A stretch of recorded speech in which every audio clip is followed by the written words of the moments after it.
I got the horse right here, the name is Paul Revere, and here's a guy that says if the weather's clear, can do. Hello, racing fans, and welcome back to another edition of Handicapper's Corner, brought to you by the Derby Bar and Grill. I'm Mike Heads, along with Drew Forster. We're going to go through the Friday night races, August the 10th. We do have 7 races on tap, once again starting at 7 o'clock. And if you pick 5 players, we do have a carryover. Just under $4,000. It's like $39. It's a little over $3,900 heading in. You got to get all 5 winners. It is a $1 base bet, so it costs a little bit if you don't have a key or 2 in there. And but anyway, it hasn't been hit for the last couple of days, so we're up to a little carryover, just starting race number 2, which will go about 7:30. Yeah, I got hit last Friday night. But then, of course, Monday with BC Cup Day, which was an absolute success. We had obviously a lot of money going into it. So, yeah, I know that was a tough day. Actually, tonight, looking at tonight's probably going to be a fairly tough one. Some tough races over the weekend. Of course, we do race Friday night and Sunday. 7 races on tap Friday night. Let's get right into it. The first is a $4,000 claim event for fillies and mares. Non-winners of 3 lifetime. Going a mile 16th, field of 6 in here. I went to the 2 Tell Us a Tale. I'm going back to the winning connections that had a couple wins on BC Cup Day. Barb Heads and Antonio Reyes. Antonio Reyes, actually, congratulations to him. Handful. 5 he won of the 9 races on the Monday card. Tell Us a Tale coming off a good second behind Belly Girl, who got easy fractions last time and just ran away for he made up ground but couldn't get Belly Girl, who was running away from her. So I like Tell Us a Tale in here. Hoping that Perry Ann and Velociraptor can kind of hook up and set it up for Tell Us a Tale. She's going to need some fractions to run at. And those are the 2 I have below her. Perry Ann has run good races this year. Right. She was just behind Tell Us a Tale last time. Velociraptor could be the only speed here, but she's never gone long, and that's why I think that she might be a little bit vulnerable here, and I put her in the 3rd spot. I went 2, 5, and 4. Yeah, definitely. I think I agree. The 2 horse that Tell Us a Tale is live in here. Kind of had a tough trip last time, but still was a distant second to Belly Girl. She looks like probably the best in here. I'm going to try Velociraptor. I have no idea if the horse will go long. It's out of a Kitten's Joy mare, Distorted Humor Stallion. Regal Ransom was kind of a sprinter, the sire, but Milton Palma's had some success stretching out. He had El Noble, who ran huge, just losing to a Day Raider in the Derby trial on BC Cup Day, and he had Torneador stretch out too. Didn't win, but stretched out and ran well. It's been tough, But it looks like Velociraptor is going to get a pretty comfortable lead, and I take this filly to win it, maybe over the 2 Tell Us a Tale. But I agree with the 5 Perry Ann for 3rd. 4-2-5 for me in the Friday night opener. On to race number 2, maiden $25,000 2-year-olds here going 6.5 furlongs. We do have 2 baby races tonight. One 6.5, the other one 6. But this race, I'm going to go to the 2 Klondike Gentlemen, a half brother to Mike Grayson, and also his half sister is Yukon Bell. But Klondike Gentleman drops from maiden special down for the maiden 25, and I thought ran a decent 4th behind Stay Fantastic, who came back to run okay in the 2-year-old stake. Honky Tonk Woman came 3rd in the debutante behind Dancing Shoes and Billy.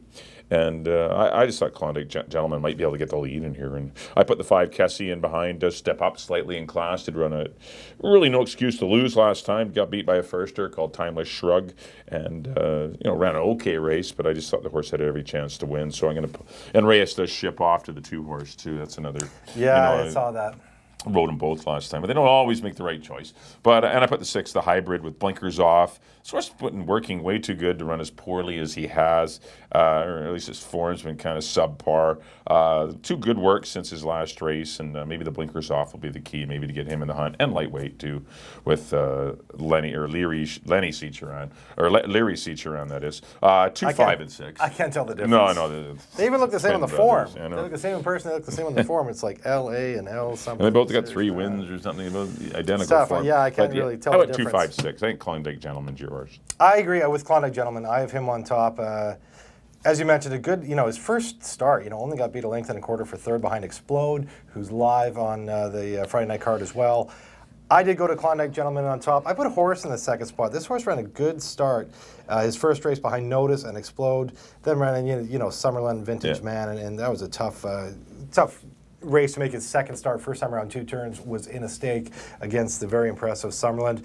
I'm going to give him a shot in here at 25 or 425 with Hamill, sticking with him. But horse over 2nd, I agree. Kissa, the 5 horse with Aaron Grider aboard the Jody Rawson barn. Good race last time. That's the favorite. Between 16 and 25, there isn't a big difference, so Kissa could be dangerous in here too. 2, 1, and 5 for me. In the 2nd, on the 3rd. Maiden fillies, 2-year-olds going 6 furlongs, field of 10, full field in here. A couple on the also eligibles too. I went down to the rail, the one. Eve Lady. Eve Lady. Thank you, Mike. Out of the Mike Anderson barn, owned by Larry Potosny, Mike Wielden, 2-year-old daughter of Revolutionary. They bought the Keeneland January sale for $13,000 a couple years ago. Works look good. Mike's done well with his young horses this year. We've seen a few of those win first out. Breaking from the rail. You know, nice long string of works. Looks like she'll be fit enough to go this distance. I went Eve Lady on top of Librarian of the Dino Condolinio barn for the Swift Thoroughbreds. A Shrug out of Napa, and Napa's thrown a bunch of good horses, Chianti, Merlot, horses that were very good young as well, good early horses.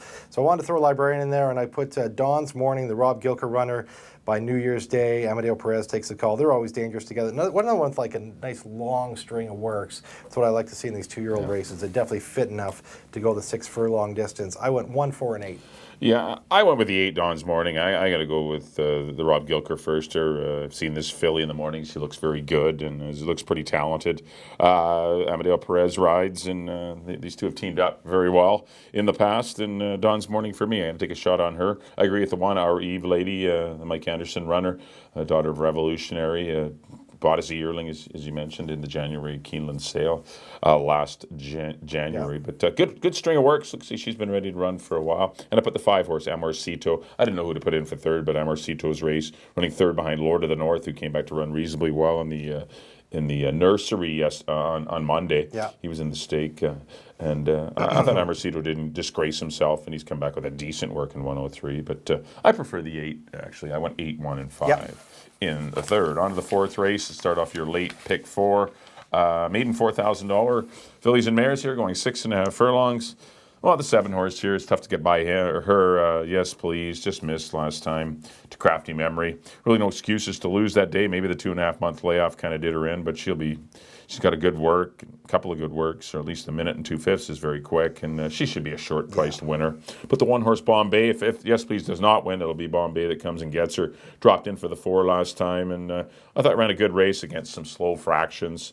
Did have to go wide on the turn, but just the race did not set up very well for her. The flow of the race wasn't great. It was all bottled up, had to go wide, and still ran on well at the end of it. And I put the 5 Cody's on her for third, 7, 1, and 5. I don't have a whole lot to offer. I think Yes Please probably one of your better bets on the card. As Mike mentioned, that 2.5-month layoff last time Might have did her in, yeah. probably not the best advantage for her, and now the timing's better here. As you mentioned, nice work coming back.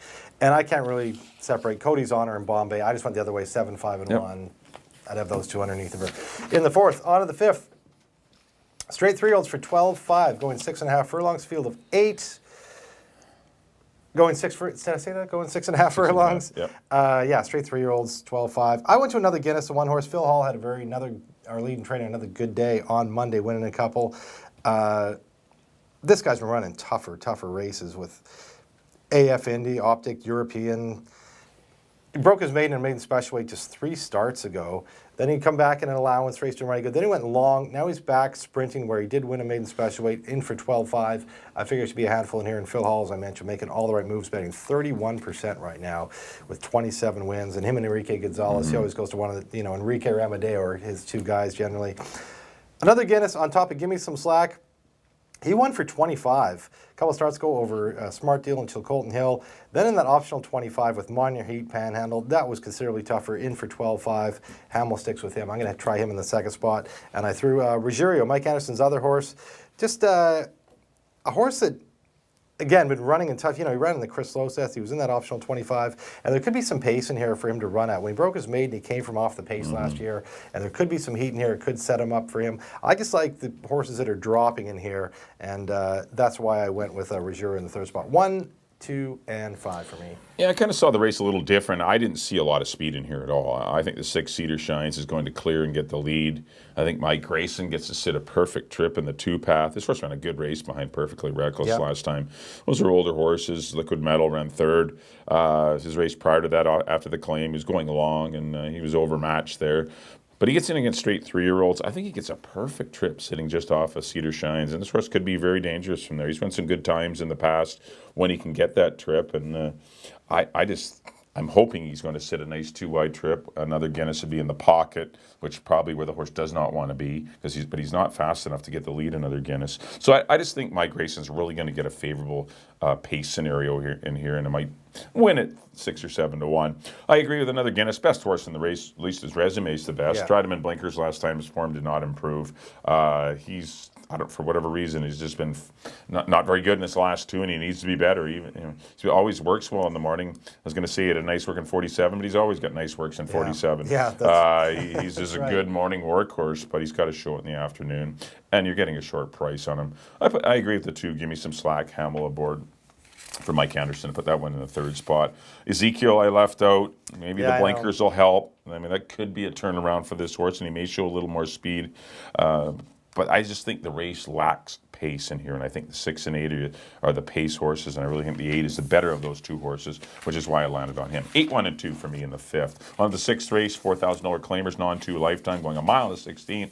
Number 2, Include Quinn, looked great winning, breaking his maiden. I think he's going to get another nice scenario here where he gets a good trip sitting just in behind the speed. I like him to win it. I put the 5, Sheriff Clark, first off the claim for trainer Eric Gutierrez. This one was wide throughout much of the trip and was a heavy 3 to 5 favorite and disappointed, but he did get a terrible trip. He's not outgunned in here, so I think, and he's better drawn here. He had the 5-hole last time. It was a 5-horse field, and he was wide the whole race, lacked position. This race, he'll get a better spot. There's a couple of fillies in here. The 4 and the 8 are both fillies tackling the boys, so I just think Sheriff Clark's found a nice spot as well, and I put the 7 Manning in for 30. He's always there or thereabouts. Better run last time. By far his best race since arriving at Hastings. I put him in for 3rd, but I like Include Quinn, but I don't love the horse. I went 2, 5, and 7 in a race I didn't really love. Yeah, I agree. I'm with you, though. I like to Include Quinn.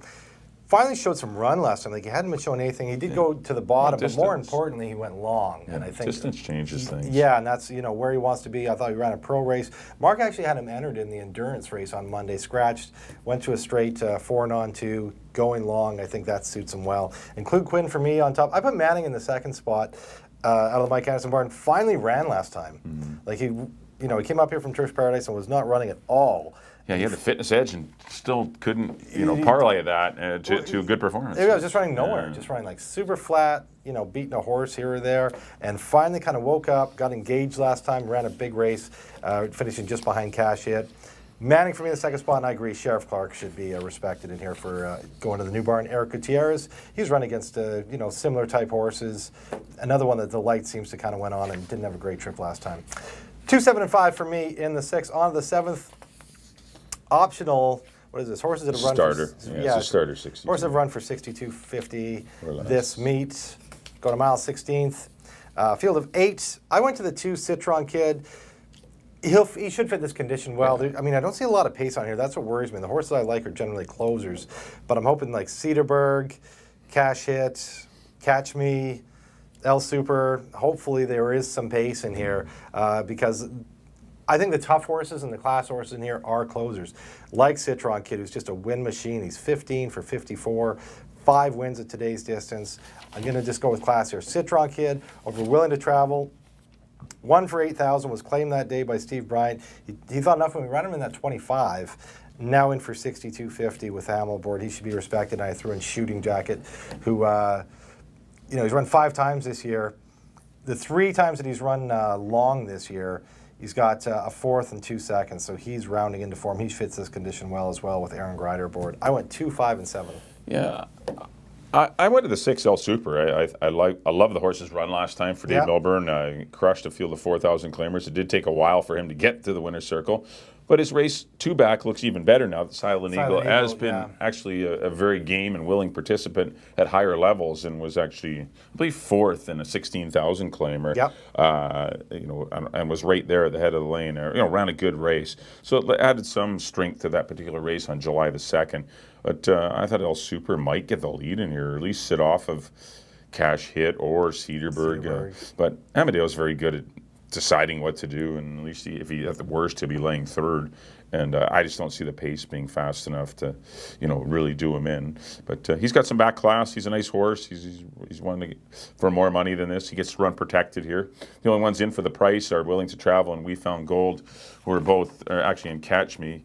who they opt to run for the 6250, but Willing to Travel and We Found Gold have to. They cannot run protected and cash it. Well, opts to, but I mean, Citron Kid is protected, El Super's protected, and that's why in this starter race. But I went 6 and 2, and I put the 5 Willing to Travel for Steve Bryant and Richard Hamill on the class drop. This horse looked good 2 starts back. Hopefully, he can regain that form.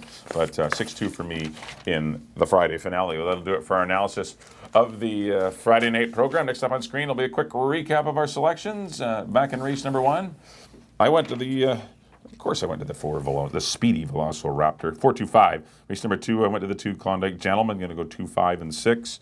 Race number 3, I went to the 8 Dawn's Morning. Rob Gilker runner over the 1 Our Eve Lady in the 5 Amorcito. Race number 4, I went to the 7 Yes Please, going to go 7, 1 and 5. Probably the best bet of the day is the 7 Yes Please. Race number 5, I really like the 8 My Grayson, going to be a good price. Hopefully get 5 or 6 to 1 on him. 8, 1 and 2 for me in the 5th. Race number 6, I went to the 2 Include Quinn, 2, 5 and 7. And the 7th and final, another one I like quite a bit. The 6L Super, going to go 6, 2 and 5. On my picks, there we go. Back in the first, I went to the 2, Tell Us a Tale over the 5 and the 4. In the second, I agree with Mike on number 2, Klondike Gentleman over the 1 and the 5. In the third, I went to the 1, Our Eve Lady over the 4 and the 8. In the fourth, I agree with Mike. I like this horse a lot tonight. Number 7, Yes Please over the 5 and the 1. In the fifth, I went to the 1, Another Guinness over the 2 and the 5.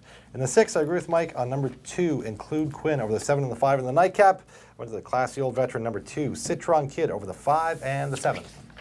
All right, that'll do it for this edition of Handicapper's Corner. A quick reminder that our next live card will be Sunday.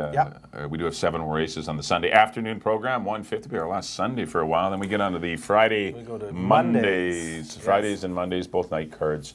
But our final afternoon card for some time will be this Sunday, August the 12th. So 7 races on tap. If you can't make it out to the track, please do come out to the Derby Bar and Grill. Lots of food specials, drink specials, and Always a good time. great atmosphere out here at the Derby Bar and Grill if you're at the South Surrey area. Great time of year for simulcasting too, of course, with Delmar and Saratoga running. So it's a great spot. All the to come premier watch the meets are races. running right now, and they're all on nice big screens along with Hastings. On behalf of Drew, thanks everyone for tuning in. We'll see you next time here on Handicapper's Corner.